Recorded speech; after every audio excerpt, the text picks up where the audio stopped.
السلام علیکم ورحمۃ اللہ وبرکاتہ۔ نحمده ونصلي ونسلم على رسوله الكريم اما بعد، قال الله تبارك وتعالى: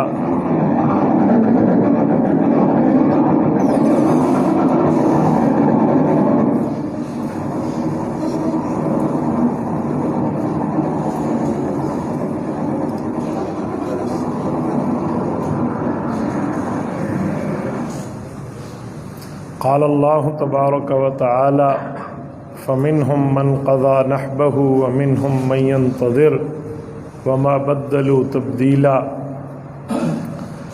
اللهم صل على محمد وعلى آل محمد كما صليت على إبراهيم وعلى آل إبراهيم إنك حميد مجيد۔ اللهم بارك على محمد وعلى آل محمد كما باركت على إبراهيم وعلى آل إبراهيم إنك حميد مجيد۔ معزز دوستو، آج 18 ربیع الثانی سن 1445 ہجری بمطابق 3 نومبر 2023 جمعۃ المبارک کا عظیم دن ہے۔ میرے ساتھیو، میں جس شخصیت کا آپ کی خدمت میں آج تذکرہ کرنے لگا ہوں، اس کی عمر تو بہت کم تھی، لیکن اس کا رتبہ اتنا زیادہ ہے کہ 1 صدی گزرنے کو ہے، آج تک اس مرد مجاہد کی یاد تازہ ہے۔ 31 اکتوبر 1929 کو مجاہد ناموس رسالت غازی علم الدین شہید رحمۃ اللہ علیہ کا یوم شہادت تھا۔ ابھی یہ 29 اکتوبر 2023 میں ان کا یوم شہادت گزرا ہے۔ ہمارا نوجوان طبقہ غازی علم الدین کے کردار سے واقف نہیں ہے، تو میں چاہوں گا آپ کی خدمت میں اس عظیم شخصیت کے بارے میں چند معروضات پیش کروں۔ سب سے پہلی اور بنیادی بات کہ غازی علم الدین نہ حافظ ہے، نہ عالم ہے، نہ کوئی قاری اور مفتی ہے، لیکن دنیا کے بڑے بڑے شیوخ الحدیث، علماء، مسلم لیڈرز نے ان کو خراج تحسین پیش کیا ہے۔ اس کا کردار کیا تھا؟ معاملہ یہ ہوا تھا کہ غازی علم الدین کی عمر اس وقت کل ملا کر کوئی 20 سال کے لگ بھگ تھی۔ یہ 1929 کا واقعہ ہے، جس وقت اس شخص نے ایک عظیم کارنامہ سر انجام دیا۔ یہ لاہور کے علاقے کے رہنے والے ہیں۔ ان کے والد صاحب تالے مند یہ ایک لکڑی کا کاروبار کرتے تھے، جسے ہم کہتے ہیں یہ دروازے بنا دینا، بڑائی کا کام کرنا، درخان کا کام کرنا، یہ کام کرتے تھے، اور یہ بھی اپنے والد کے ساتھ اسی کام میں مصروف تھے۔ ہوا یہ تھا کہ ایک ہندو جس کی پریس تھی، پرنٹنگ پریس، اس نے حضور پاک صلی اللہ علیہ وآلہ وسلم کی گستاخی کی، اور نبی پاک صلی اللہ علیہ وسلم کی گستاخی پر اس نے ایک کتاب شائع کی۔ اس کتاب کا نام مجھے پتہ ہے، لیکن اس کا نام لینا بھی نبی کی گستاخی کا لفظ ہے، اس لیے میں اس کا نام نہیں لیتا آپ کے سامنے۔ یعنی نبی علیہ الصلوۃ والسلام کو گالی کے نام پہ اس نے ایک کتاب لکھی، توہین کے نام پہ۔ وجہ یہ تھی کہ قادیانیوں اور ہندوؤں کی آپس میں ملی بھگت تھی۔ یہ دونوں چاہتے تھے کہ حضور پاک کی گستاخی ہو، تو قادیانیوں نے ہندوؤں کے بتوں کو گالیاں دی، تو ہندوؤں نے مسلمانوں کے نبی پاک کی گستاخی کی۔ حالانکہ اگر دیکھا جائے تو مسلمانوں نے تو ان کو گالیاں نہیں دی تھی، یہ مسلمان کا مسئلہ نہیں تھا، مسئلہ قادیانی کا تھا۔ تو ہندوؤں کو اگر قادیانیوں نے ہارٹ کیا تھا، تو ہندو قادیانیوں کے مرزا قادیانیوں پہ کوئی لعنت کرتے، کوئی اس کے ماننے والوں پہ کرتے۔ وہ قادیانیوں کو چھوڑ کے مسلمانوں کے نبی پر آ گئے، اور ان نے کتاب لکھ کے رسول اللہ صلی اللہ علیہ وسلم کی گستاخی کر دی۔ اور وہ لکھنے والا ہندو تھا جس کا نام تھا راج پال، یہ لاہور کے علاقے کا تھا۔ اس کی اس زمانے میں پرنٹنگ پریس تھی، وہاں سے اخبارات اور کتابیں شائع ہوتی۔ تو آج سے میں آپ کی خدمت میں کوئی 94-95 سال پہلے کی بات کر رہا ہوں، تو اس زمانے میں کیا پرنٹنگ پریس کسی کی ہوگی۔ تو اس نے کتاب شائع کی، مسلمانوں نے اس کے خلاف احتجاج کیا، رپورٹ درج کروائی۔ تو انگریز کی حکومت تھی، تو برٹش دور حکومت تھا، انہوں نے راجپال کو گرفتار کیا اور معمولی سے دفعہ لگایا، اور اس کے جج نے اسے 6 مہینے جیل کا حکم دے کر جیل میں بھیجا۔ یہ جیل میں گیا، اسی دن انہوں نے جا کے ہائی کورٹ یا پتہ نہیں سیشن کورٹ میں جا کے اپیل کر دی، اور اس ہائی کورٹ نے ان کی سزا کو ختم کر دیا اور یہ بندہ باہر آ گیا۔ یعنی نبی علیہ الصلوۃ والسلام کی گستاخی پر اتنی یہ حرکت میں آئے۔ 1929-28 کی بات کر رہا ہوں۔ مسلمانوں نے بڑا احتجاج کیا کہ یار یہ تو واقعی سازش ہے، یہ گورنمنٹ برطانیہ کی بھی انہی کے ساتھ ملی ہے، قادیانیوں کا بھی یہی حال ہے، اور ہندو بھی ان کے ساتھ، اور کیا ہوگا؟ میرا روڈ بلاک ہوئے، جلسے ہوئے، جلوس ہوئے، پر کان تک جوں تک بھی نہیں رینگ رہی تھی۔ تو مسلمان بڑے اشتعال میں تھے کہ یار ہو کیا گیا۔ اسی اثناء میں احاطہ ایک ہے عبد الرحیم ایریا ہے لاہور کے اندرون شہر میں،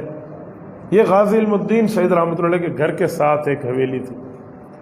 تو وہاں پر ایک جلسہ ہوا، اور اس جلسے میں بڑے بڑے علماء ہیں، یعنی کہ حضرت مولانا عطاء اللہ شاہ بخاری رحمۃ اللہ علیہ نے وہاں بیان کیا، مولانا مفتی کفایت اللہ دہلوی رحمۃ اللہ علیہ اس پہ تشریف فرما تھے، مولانا صاحبان الہند، اس طرح بڑے بڑے اکابر علماء کرام، احمد سعید دہلوی رحمۃ اللہ علیہ جیسے اتنے بڑے بڑے حضرات اس پہ تشریف فرما، اور مسلمان سارے ان کے بیان سننے کے لیے جمع تھے۔ اور آپ یہ بات بخوبی جانتے ہیں کہ حضرت عطاء اللہ شاہ بخاری رحمۃ اللہ علیہ جب قرآن پاک پڑھتے تھے تو چلتا ہوا اڑتا ہوا پرندہ بھی درختوں پہ بیٹھ جایا کرتا تھا۔ اللہ نے ان کو ایک آواز دی تھی، اور قرآن کی اپنی لہ اور لہجہ ہوتا تھا، اور علماء کہتے ہیں کہ رات کو ان کا بیان شروع ہوتا تو صبح کی اذان ہو جاتی، لوگ بھی ہوشیار بیٹھے ہوتے اور حضرت بخاری کی گفتگو بھی چل رہی ہوتی۔ کہ آپ کے اور میرے قریب یہ اینٹھا ہے، آج تو جہاں تعمیرات ہو گئی ہیں، ہمیں ہمارے بزرگ بتاتے ہیں کہ حضرت بخاری رحمہ اللہ یہاں تشریف لائے تھے اور انہوں نے یہاں گفتگو فرمائی۔ آج جس جگہ ہمارا ڈیرہ اسماعیل خان کا یہ DHQ قائم ہے، یہ ڈسٹرکٹ ہیڈ کوارٹر اسپتال، ہماری سول اسپتال، اس جگہ حضرت بخاری رحمۃ اللہ علیہ گفتگو بھی تھی۔ یہ عیدگاہ کے اندر مولانا سید حسین احمد مدنی رحمہ اللہ، مولانا سید عطاء اللہ شاہ بخاری کی گفتگو بھی تھی۔ میرے والد مکرم کی قبر پہ اللہ کروڑوں رحمت نازل فرمائے، ہمارے گھر میں ایک نلکا تھا، والد صاحب اس کی بڑی قدر کرتے تھے، ہمیں بعد میں پتہ چلا کہ اس کی قدر کی وجہ تھی کہ حضرت بخاری رحمۃ اللہ علیہ کو یہاں پر غسل کرایا گیا تھا، تو آخر تک اس نلکے کو تبدیل نہیں کرنے دیتے تھے کہ یہ کسی بزرگ کی نشانی ہے۔ تو ان جیسی شخصیتوں نے اکٹھے ہو کر وہاں جلسے سے خطاب فرمایا۔ اتفاق یہ تھا کہ جو غازی علم الدین نوجوان لڑکا ہے اس زمانے میں، اور یہ بڑائی کا کام کرتا ہے، دروازے بناتا ہے، کھڑکیاں بناتا ہے، لکڑی کا کام کرتا ہے، یہ بھی جلسہ سننے اس دن آ گیا۔ اس جلسہ سننے کو نہ کوئی مہمان خصوصی کے طور پہ بلایا گیا، بس ایسے ایز آڈینس جیسے کہتے ہیں، سامعین کے طور میں ایک شخص آ گیا، بھی ہم بھی جلسہ سن لیں، علماء گفتگو کر رہے ہیں۔ حالانکہ یہ ان دنوں میں کوہاٹ میں کام کرتا تھا، لکڑی کا کوہاٹ اور بنو یہاں اس کے کام سے چھٹی آیا ہوا تھا گھر۔ تو وہاں علماء کرام نے جب یہ بات کی نا کہ مسلمانوں، نبی پاک صلی اللہ علیہ وسلم کی گستاخی ہوئی ہے، ہم نے آئین اور قانون کا دروازہ کھٹکھٹایا ہے کہ ظالموں تم نے پہلا ظلم یہ کیا کہ قادیانیوں نے گالی دی ہے تو ہندو قادیانیوں کو گالیاں دیتے، ان کے ساتھ کوئی کرتے جو کرنا تھا، تو حضور علیہ الصلوۃ والسلام پر بات کیوں کی؟ اچھا پھر اس کے بعد جس نے کر لی گستاخی، پھر اس نے کتاب چھاپ دی، اور یہ کتاب چھاپنے کے بعد اس پر جو گرفتاری ہوئی تو معمولی سے کیس 6 مہینے کی اس کو سزا ملی ہے، تو اسی دن اس کی دوسرے دن رہائی، سزا بھی پوری نہیں ہے۔ تو ابھی اشتعال قائم تھا، کام لوارث ہے، ہماری ماں کو کوئی گالی دے ہم لڑتے ہیں، باپ کو کوئی گالی دے ہم نبرد آزما ہوتے ہیں۔ یہ نبی پاک صلی اللہ علیہ وسلم کی گستاخی، اس طرح علماء کرام نے گفتگو کی۔ آخر میں گفتگو حضرت امیر شریعت سید عطاء اللہ شاہ بخاری رحمۃ اللہ علیہ کی تھی۔ جب انہوں نے بات فرمائی تو قرآن اور حدیث کے دلائل دیے کہ نبی پاک صلی اللہ علیہ وسلم کی گستاخی کرنے والے کا حکم اسلام میں کیا ہے، اور اس وقت کی اسلامی حکومت کی ذمہ داری کیا ہے۔ کہا آج تو کوئی اسلامی حکومت نہیں ہے، آج برٹش گورنمنٹ ہے، لیکن اس کے باوجود بھی ہم مظلوم ہیں اور ہماری بات نہیں سنی جا رہی۔ تو حضرت بخاری رحمۃ اللہ علیہ جوش میں بڑے عظیم درجے پر تھے، گفتگو میں ایک لفظ بولا جس نے مجمع کو تڑپا کے رکھ دیا۔ وہاں تقریر میں یہ لفظ بولا کہ لوگوں ذرا وہ دیکھو نا سامنے، وہاں مجھے تو ایسے لگتا ہے کہ اماں عائشہ اور حضرت فاطمہ رضی اللہ عنہ، نبی کی بیوی، نبی کی بیٹی، ہمیں آواز دے کے کہہ رہی ہے کہ مسلمانوں کلمہ نبی کا پڑھتے ہو لیکن اس کی عزت کی حفاظت میں تم اسے لاوارث کر گئے ہو، نعوذ باللہ۔ کیا سمجھتے؟ یا تو گستاخی کرنے والی زبان نہ رہے یا ہمارے سننے والے کان نہ رہے۔ یہ لفظ بولے، یہ لفظ غازی علم الدین کے دل پہ اثر ہے، بیٹھے ہوئے اس ایک نوجوان کے دل کہ یار بات تو ٹھیک ہے، حضور پاک صلی اللہ علیہ وآلہ وسلم کی گستاخی اور اس طرح نبی پاک علیہ الصلوۃ والسلام کی شان میں جسارت، اور ہم لوگ اپنے کمائیوں کے چکر میں بیٹھے ہیں، ہمیں نبی پاک علیہ الصلوۃ والسلام کی۔ ان نے فیصلہ کیا کہ یار میں گناہ گار ضرور ہوں، حالانکہ چہرے پہ داڑھی بھی نہیں تھی، داڑھی بھی یہ کاٹ رہے تھے، کہا میں گناہ گار ضرور ہوں لیکن حضور پاک علیہ الصلوۃ والسلام کا غدار نہیں ہوں۔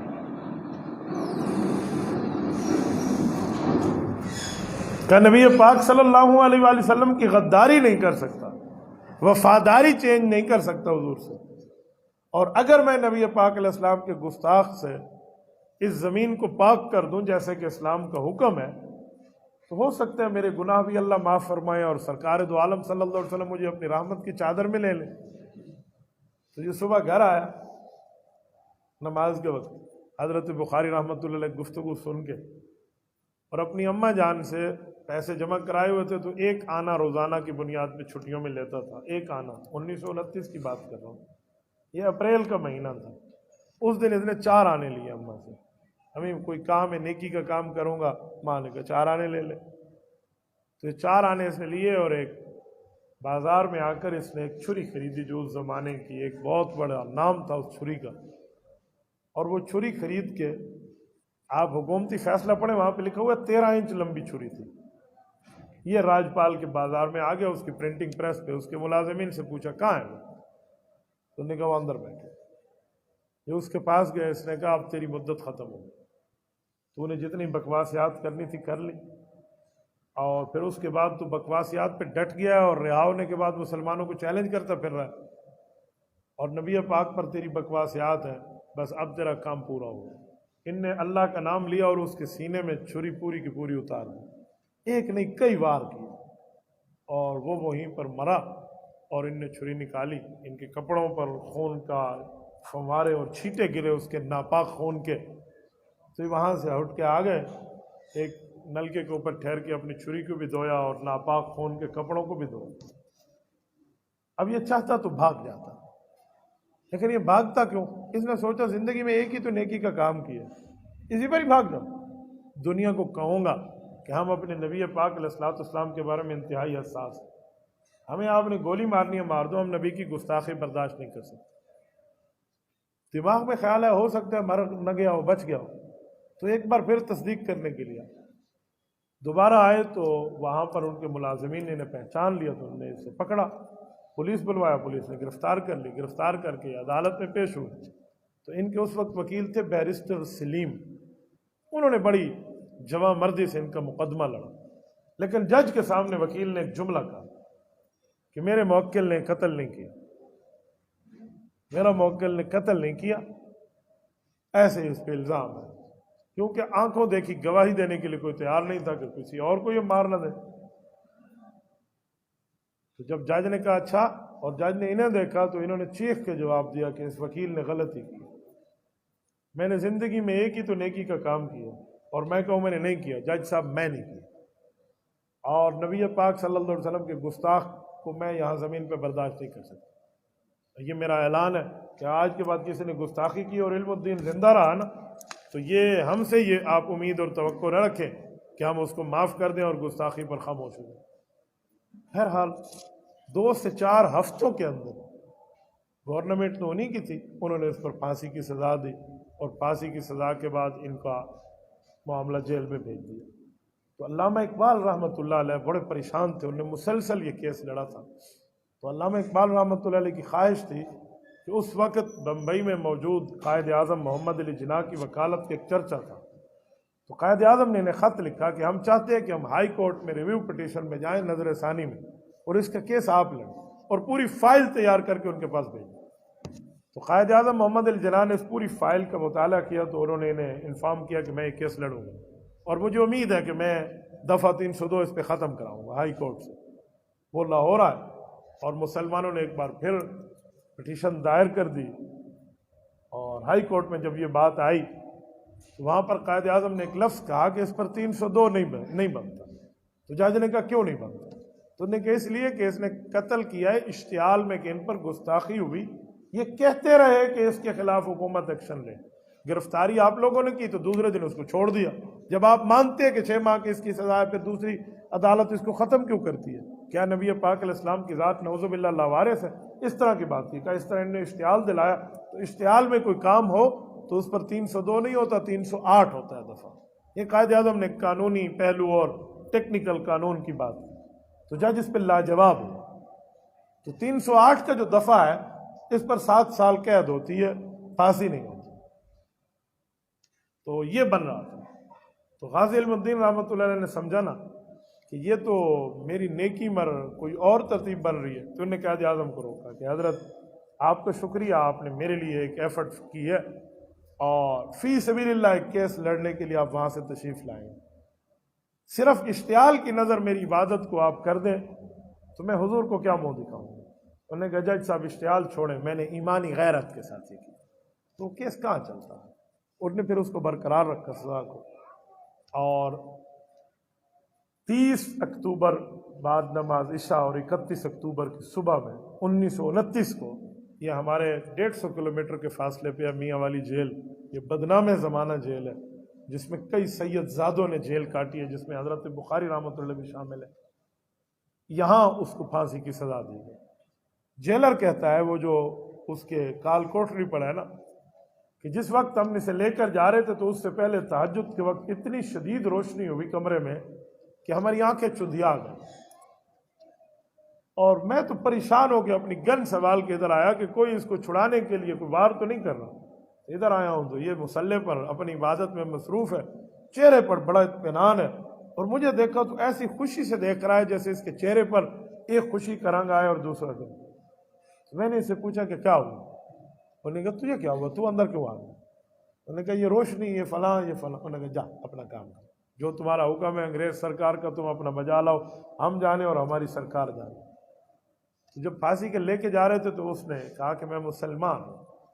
میں تیرے گھٹنے پہ ہاتھ لگاتا ہوں، بتا مسئلہ کیا؟ تو انہوں نے بتایا کہ غالباً نیند سے اس وقت اٹھے یا زیارت ہوئی، اللہ جانے کیا ترتیب تھی، کہ جس شخصیت کے لیے میں نے کام کیا ہے مجھے اس کی زیارت ہوئی، رسول اللہ صلی اللہ علیہ وسلم۔ تو اس طرح کئی چیزیں تھیں جو ان کے بارے میں، جب ان کی شہادت ہو گئی تو ان کو دفن کرنے کے لیے حکومت نے یہی ترتیب بنائی تھی کہ انہیں یہاں دفن کر دیا جائے، اور انہوں نے انہیں یہاں دفن بھی کر دیا۔ علامہ اقبال رحمۃ اللہ علیہ بھی بہت بڑے وکیل تھے، اور باقی وکلاء اور علماء اکٹھے ہوئے اور اس وقت گورنر پنجاب سے ملے، یار اتنی بڑی زیادتی آپ کر رہے ہیں، ہمیں ہمارا بندہ دیں، ہم نے اس کی لاہور میں اپنے یہاں قبر بنانی ہے۔ تو انہوں نے کہا جی آپ لکھ کے دیں کہ کوئی اس پر کوئی اس طرح کا معاملہ نہیں ہوگا جو قانون کی وائلیشن ہو۔ تو علامہ اقبال نے خود ذاتی طور پہ گارنٹی لکھ کے دی کہ ہم اس کا جنازہ پڑھیں گے، ہمیں دے دیں۔ تو غازی علم الدین رحمۃ اللہ علیہ کی میت حوالے کر دی گئی، اور کہتے ہیں تاریخ لاہور میں اس وقت اس سے بڑا جنازہ نہیں ہوا، 6 کلومیٹر لمبا جنازہ جس میں 10 سے 12 لاکھ آدمیوں کی شرکت ہے۔ سیالکوٹ میں ہے پیر جماعت علی شاہ رحمۃ اللہ تعالیٰ علیہ، وفات پا گئے۔ پیر جماعت علی شاہ جب ان کے چہرے کے دیدار کے لیے آئے نا، بہت بڑے سید زادہ اور اللہ والے تھے، تو لوگوں نے کہا کہ غازی علم الدین کی کفن چہرے سے کپڑا ہٹاؤ تاکہ پیر جماعت علی شاہ زیارت کر سکے۔ انہوں نے رو کے کہا نہیں نہیں نہیں، اس کے چہرے سے کپڑا نہ ہٹانا، اس کے پاؤں سے کپڑا ہٹاؤ، کہ میں اس کے پاؤں کو بوسہ دینا چاہتا ہوں۔ جماعت علی شاہ سید زادہ ہے، کام تو ہمیں ہمارے نانا جی کی تحفظ کا کرنا چاہیے تھا، ہم نہیں کر رہے، ہم سے نہیں ہوا، اور اس بدلے سے ہوا ہے تو مجھے اس کا چہرہ نہیں دیکھنا، میں فیس نہیں کر پاؤں گا، میں اس کے پاؤں کو چومنا۔ انہوں نے پاؤں کو بوسہ دیا، اور یہاں پر علامہ اقبال رو رہے تھے، اور پنجابی میں کہہ رہے تھے اسی تک دے رہ گئے درکھانا دا منڈا بازی لے گئے۔ کہنے کا مطلب یہ تھا کہ ہمارا کام تھا کہ ہم رسول اللہ صلی اللہ علیہ وآلہ وسلم کی ناموس کا تحفظ کرتے، اور یہاں یہ حال ہے کہ ایک وہ بندہ جو نہ حافظ ہے، نہ عالم ہے، نہ دین دا، بظاہر اس طرح اس کو کچھ بھی نہیں ہے، لیکن وہ بندہ فوز و فلاح اور کامیابی پا گیا۔ مولانا دیدار علی صاحب نے ان کا جنازہ پڑھایا تھا، کہتے جنازہ پڑھاتے وقت ان پر بے ہوشی طاری ہو جاتی تھی، وہ اللہ اکبر کرتے وہ آواز نہ نکلتی، لاکھوں بندوں نے ان کا جنازہ پڑھا۔ میانی شریف قبرستان جو ہے لاہور کا مشہور ترین قبرستان،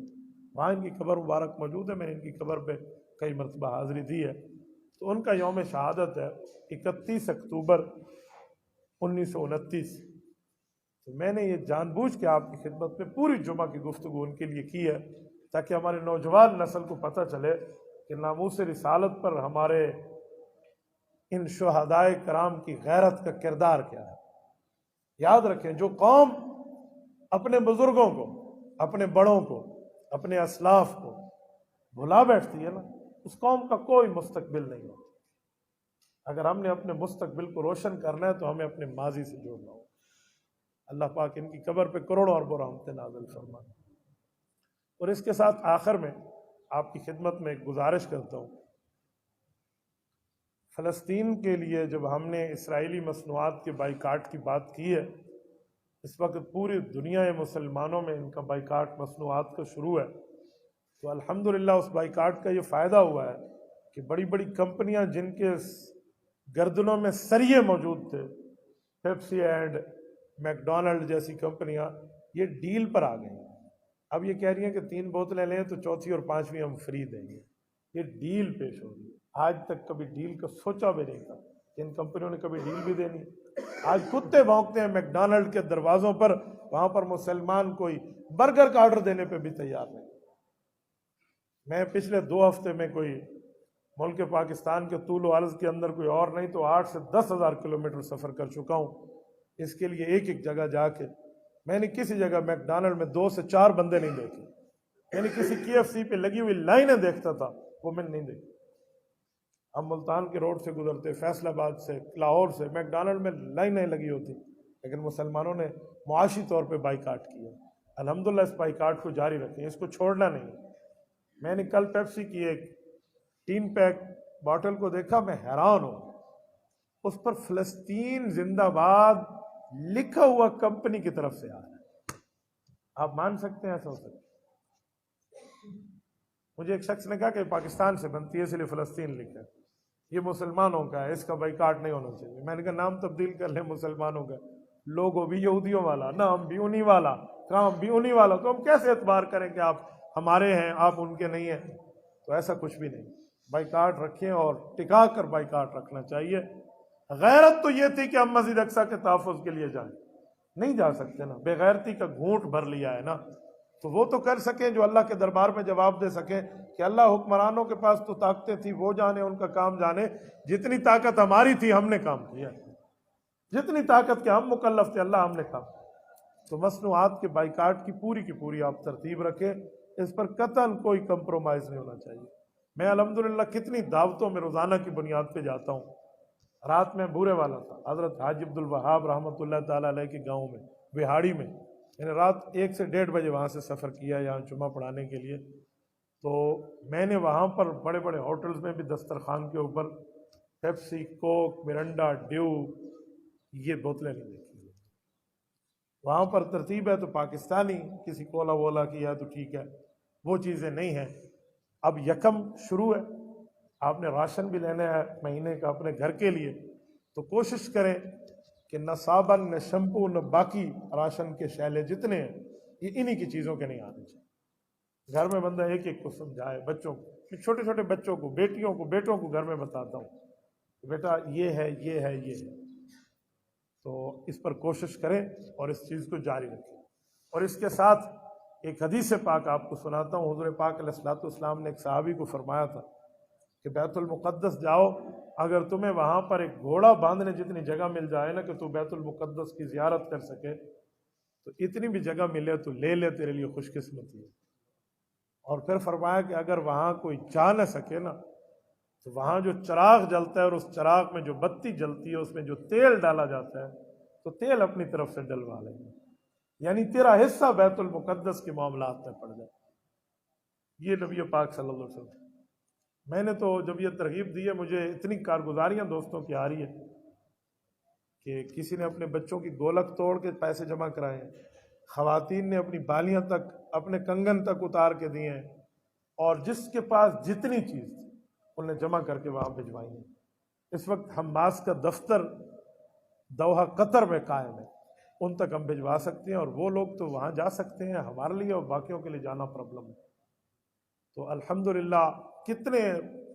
2 سے 3 ہفتے کی ایفرٹ جو ہے نا، میری معلومات کی حد تک، باقی علماء کو چھوڑیں، اس پر جو قائد ملت اسلامی حضرت مولانا فضل الرحمان اور جمعیت علماء اسلام نے 60 کروڑ کا ٹارگٹ اچیو کر لیا۔ کچھ دنوں میں حضرت مولانا کا سفر ہے قطر کا، تو اسماعیل ہانیہ جو ہیں حماس کے سربراہ، یہ ان کے حوالے کر رہے ہیں وہاں، تو اس میں ہمیں ذاتی طور پہ حصہ ملانا چاہیے۔ ہمارے جی پی او پہ کیمپ موجود ہے، تو جتنا ہو سکے بندہ فلسطینی مسلمان کے لیے تعاون کے حد تک یہ کام کر سکے، ہم اپنی حد تک کریں، حکمران جانیں، ان کی طاقتیں جانیں، ان کی قوتیں جانیں، اور یہ جانیں ہماری جتنی طاقت تھی ہم اتنی طاقت میں لڑ جائیں گے۔ وہ کہتے ہیں نا، چونچ میں پانی کا قطرہ لے کر وہ چڑیا ابراہیم علیہ السلام کی آگ بجھانے آئی تھی، تو اس سے آگ نہیں بجھی تھی، پر اس نے اپنا فرض پورا کیا تھا۔ سوئی اٹھا کر عورت حضرت یوسف علیہ السلام کی خریداروں میں اپنا نام لکھوا گئی تھی، اسے پتہ ہے سوئی سے خریدا نہیں جا سکتا، لیکن وہ اپنا نام تو لکھوا گئی نا۔ میری جتنی طاقت تھی میں جنگ لڑ جاؤں گا، ہم اب اس طاقت کے مکلف ہیں، تو ہمیں ان کا تعاون بھی کرنا چاہیے، اور گھروں میں بچوں کو بتانا بھی چاہیے، دعائیں بھی کرنی چاہیے، آئیڈیز میں میڈیا وار میں بھی حصہ لینا چاہیے، اور اسرائیلی مصنوعات کا بائیکاٹ بھی رکھیں کہ ہم اگر ان کے ساتھی نہیں بن سکتے تو ان کے قاتل نہ بنیں، تاکہ وہ ہمارے پیسوں سے خریدے ہوئے کوئی گولی لے کر کسی مسلمان کے سینے میں اتار دے، تو میں نمازیں پڑھ پڑھ کے کمر اپنی تختہ بھی بنا لوں نا، اور اس بچے کی قتل اگر میرے نامہ اعمال میں آ گیا تو قیامت میں ہماری بخشش نہیں۔ اللہ پاک مسلمانوں کی مدد فرمائے، قبلہ اولیٰ کی اللہ حفاظت فرمائے، اللہ پاک اسرائیل اور ان کے تمام حمایتیوں سے زمین کو پاک فرمائے، اور غازی صاحب رحمۃ اللہ کی بات ہوئی تو غازی علم الدین رحمۃ اللہ قبر پہ اللہ کروڑوں اربوں رحمتیں نازل فرمائے۔ اقول قولی ھذا واستغفر اللہ وآخر دعوانا ان الحمد للہ رب العالمین۔ یہ علماء کرام ڈیرہ اسماعیل خان کی طرف سے قرارداد ہے، یہ پیر والے دن یعنی کہ 6 نومبر، آج جمعہ ہے، ہفتہ اتوار چھوڑ کے پیر والے دن بعد نماز مغرب بخاری شریف کا ختم پڑھا جائے گا، قرآن شریف کا بھی اور بخاری شریف کا بھی۔ حدیث پاک کے مطابق قرآن پاک کے ختم پہ اللہ کی دعائیں قبول ہوتی ہیں، اور علماء کرام کا یہ تجربہ رہا ہے کہ صحیح بخاری شریف کی حدیثیں مکمل ختم پڑھ لیں تو اس میں بھی دعائیں قبول ہوتی ہیں۔ یہ فلسطین کے لیے وہاں بعد نماز مغرب پیر والے دن ہے، اور عشاء کی نماز کے متصل بعد وہاں پر ایک جلسے کا اہتمام بھی ہے فلسطین اور مسجد اقصیٰ کے حوالے سے۔ تو پیر والے دن نعمانیہ مدرسہ حضرت مولانا علاء الدین رحمۃ اللہ تعالیٰ علیہ کے یہاں مغرب اور عشاء کے پروگرام میں آپ ضرور شرکت کریں۔ جزاک اللہ۔